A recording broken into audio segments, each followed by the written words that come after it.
e alimentar esse vínculo relacional com esses que estão respondendo ao que Deus está fazendo, onde a gente está localizado, né? Tem um comentário aqui, é importante lembrar que o contexto da época de Paulo era diferente de hoje, pelo meu comentário, né? Existe todo o processo burocrático que somente uma agência tem competência de viabilizar com a sua logística. O comentário aqui do Fábio.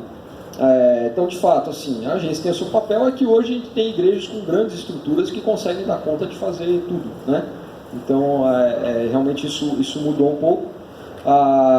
Mas, Joia, eu acho que avançamos bem aqui. Mais um outro comentário só para... Não, eu ia ler, mas acabou minha bateria.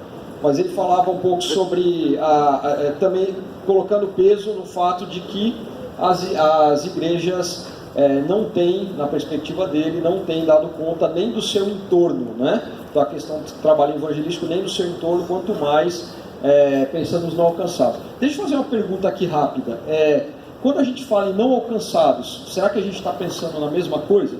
Você consegue, eu vou pedir para levantar a mão, se você consegue formular em uma frase curta, ou definir em uma frase curta o que são povos não alcançados. Levanta a mão se alguém te perguntar e falar assim, como assim? O que são povos não alcançados? E você consegue responder isso objetivamente? Levante sua mão. Quem consegue responder isso objetivamente? Muito bom, gente, ótimo. Muito bom. Significa que nós precisamos falar um pouco sobre isso.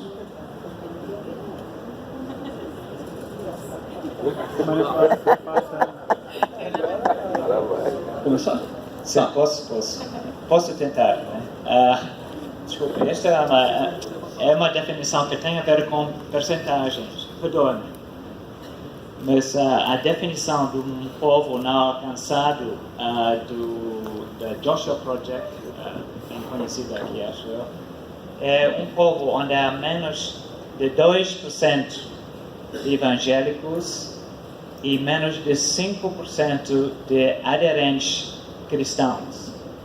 E é necessário conjugar essas duas coisas juntos, porque é possível ter uma situação, por exemplo, na França, onde há menos de 2% de evangélicos dentro do país. Mas, de facto, há mais de 5% de aderentes cristãos. Existe uma Bíblia na língua. Existem igrejas. Existem recursos cristãos naquela língua. Então, povos não alcançados são aqueles povos onde não existe uma igreja evangélica e não há esta herança cristã, nem Bíblia, nem acesso aos cristãos. Há uma baixa percentagem entre os não crentes, os não seguidores de Jesus, que conhecem até um único cristão naquela situação. E não há acesso a transmissões de rádio, a literatura, nem às vezes a escritura na língua daquele povo. Isto para mim é um povo não alcançado.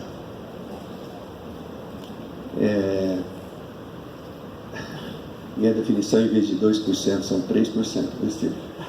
Faz uma grande diferença. Impressionante. Mas eu adicionaria que pode até haver uma igreja no local, na sua definição mais básica, no sentido que existe um grupo de cristãos se reunindo, mas por ser um grupo pequeno, 2%, 3%, não é forte o suficiente para se manter, para crescer, para fazer evangelismo, etc. Então ainda precisa do apoio externo para poder ser uma igreja forte e poder fazer o trabalho ali mesmo. Daí existe agora uma terminologia que estão usando, que são os povos não engajados, que são aqueles povos, alguns têm mais de 1 milhão de pessoas, que não tem uma equipe trabalhando, não tem uma página da Bíblia traduzida, não tem um cristão no meio daquelas pessoas. Então, hoje se está fazendo essa diferença entre povos não alcançados e povos não engajados. Os dois necessitam muito de receber o Evangelho.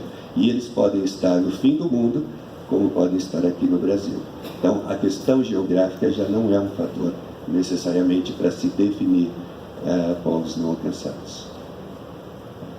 Eu vou fazer mais, nós estamos caminhando para o final, vou fazer deixar duas perguntas, vai ser a minha última, vão ser as últimas perguntas, por causa do nosso tempo, mas podemos aí talvez entender de alguma outra maneira.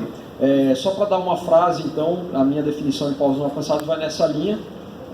Qualquer povo que não tem uma igreja forte o suficiente para evangelizar o seu próprio povo. Isso para mim é o meu critério de povo não alcançado. Primeira coisa, Marcos, eu tinha te mostrado uma pergunta sobre a perspectiva dos islâmicos em relação à América do Sul, inclusive ao Brasil. E aí eu pedi um esclarecimento. A questão é mais assim, geralmente o mundo islâmico tem uma visão de que o mundo cristão são os Estados Unidos. Então, se eles conseguem diferenciar que o Brasil tem uma cultura diferente. Essa foi a pergunta, vou deixar você responder, mas já vou fazer a última aqui, que é desculpem, aqui. Triste ver a igreja tratando a questão de investimento missionário como lidam numa empresa. Então, cobrando números de produção, números de conversões, relatórios, etc. Então, o que teríamos a dizer sobre isso, né? Essa perspectiva mais, talvez, empresarial de lidar com a coisa, os relatórios e tudo mais. Se alguém quiser terminar um pouco com isso. Para mim, o foco aqui seria assim, nós estamos falando de uma queda de investimento, aparentemente, se for localizada, se for mais ampla ou não, mas que, pelos nossos dados, elas dizem respeito mais ao investimento da igreja nas agências missionárias, nas organizações missionárias. Então, estamos tentando identificar quais podem ser as origens talvez esse ou descrédito ou distanciamento das igrejas de fazer missões via agências missionárias. Tivemos já várias respostas aqui, a questão da uberização, né, a terceirização e etc., mas é um assunto para pensarmos um pouco mais. Então vamos terminar com essa questão e só antes disso o Marcos falar um pouco sobre essa questão da perspectiva do mundo islâmico em relação à América do Sul ao Brasil, se é que tem algo, né, que considera-se relevante ser dito nesse aspecto. E aí eu acho que eu dei um furo, que acho que tinha um vídeo para passar, então em vez da gente passar no começo, se tiver aí no ponto, a gente passa no final e termina com ele, tá bom? No geral, você tem que pensar, quando a gente não pode falar do mundo muçulmano. A gente tem que falar de os mundos muçulmanos. Nós estamos falando de mundo muçulmano na África, na Europa, na Ásia, etc., Oriente Médio, etc. Mas quando nós falamos principalmente de África, Ásia e Oriente Médio, pelo menos na minha experiência, eles não nos olham como eles olham para os europeus e os norte-americanos. Eles nos olham com muito mais aceitação. Realmente nossas culturas, né, aqui na América Latina têm muitos aspectos semelhantes. Então, eu creio que nesse sentido, isso aumenta a responsabilidade da igreja brasileira, porque a abertura que nós temos, e não podemos dizer que a igreja brasileira não tem dinheiro, a igreja brasileira pode não ter visão. Dinheiro tem, porque se acabaram de construir um templo de 300 milhões de dólares, e eu não vou dar mais detalhes sobre isso, é porque não há falta de dinheiro, né? O dinheiro está sendo investido em outras coisas.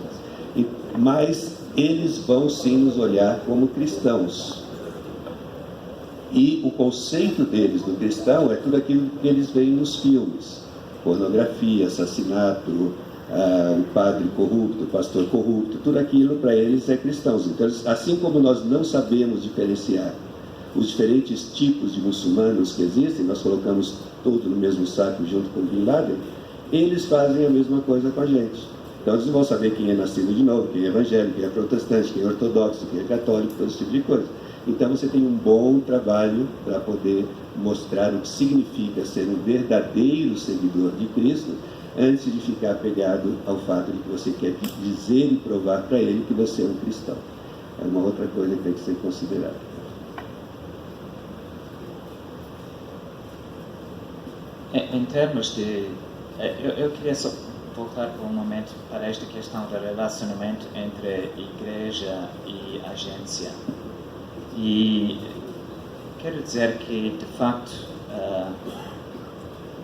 um erro seria pensar que as agências não fazem um bom trabalho, não são necessários, vamos fazer o trabalho sozinho. De facto, isto foi o erro das agências no passado. Eles queriam fazer o trabalho sozinho. Mas o que eu queria ver é uma...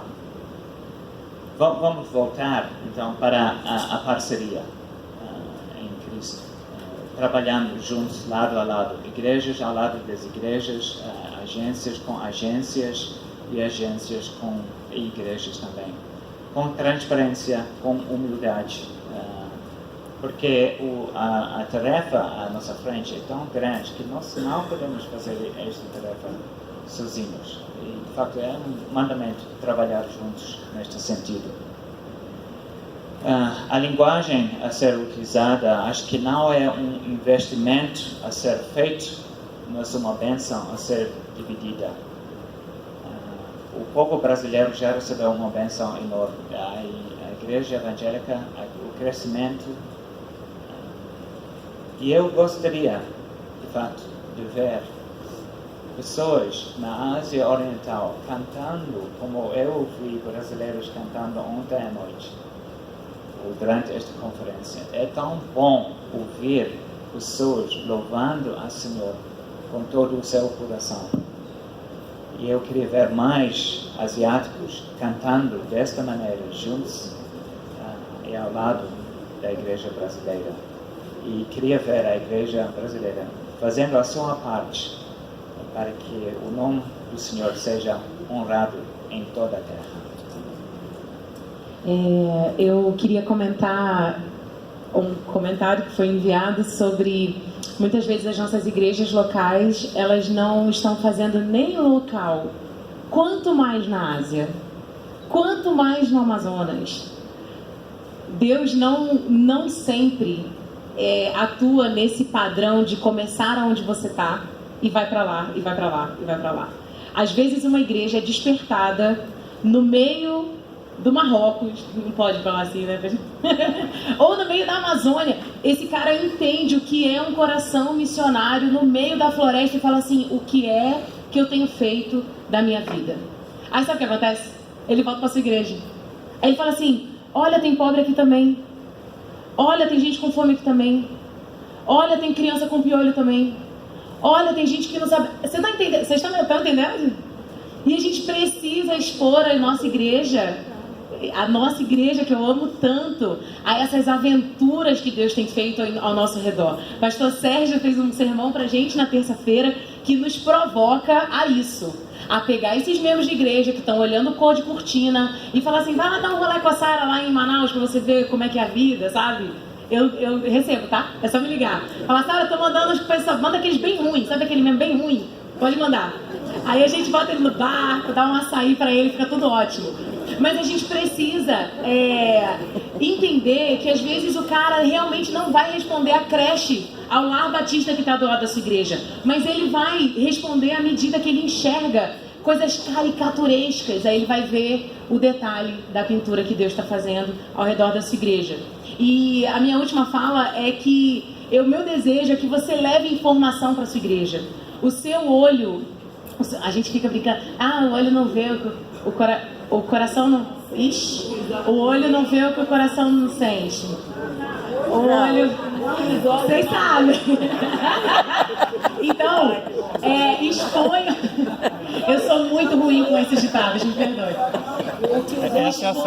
Exponham os seus amigos as realidades que estão acontecendo ao redor do mundo.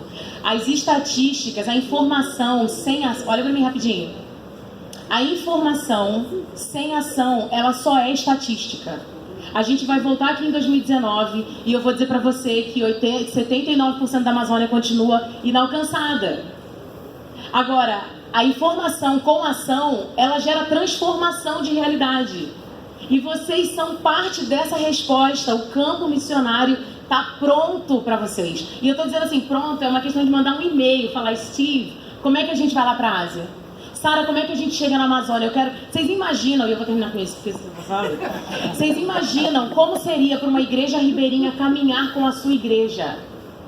A igreja que está lá no Alto Solimões, há 7 dias de viagem, saber que tem uma igreja em São Paulo, que tem uma igreja na Bahia, que tem uma igreja no Rio de Janeiro, que está lá em terça. O cara nem... Você pode até esquecer de orar, que ele vai falar assim, não, mas eu sei que eles estão orando, porque né, a gente faz isso.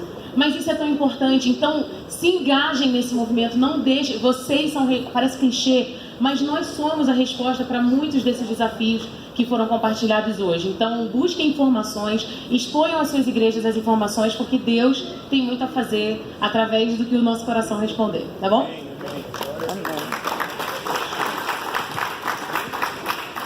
Uma pergunta que nós não respondemos, foi feita logo no começo, sobre equipes de curto prazo. E realmente, acho que pelos erros que nós acabamos cometendo, a equipe de curto prazo passou a ser mais conhecida como turismo evangélico, né? E nada errado com o turismo evangélico, mas se você vai lá atrapalhar o missionário, é melhor não ir mesmo. Mas existe, eu creio que existe sim um lugar, se ela for bem trabalhada, bem planejada.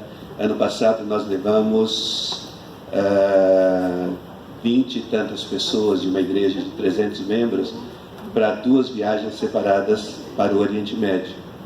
E uma equipe foi com médicos, que foi atender refugiados sírios, e outra equipe foi líderes da igreja, que foi tentar entender a realidade do que significa fazer missões do Oriente Médio.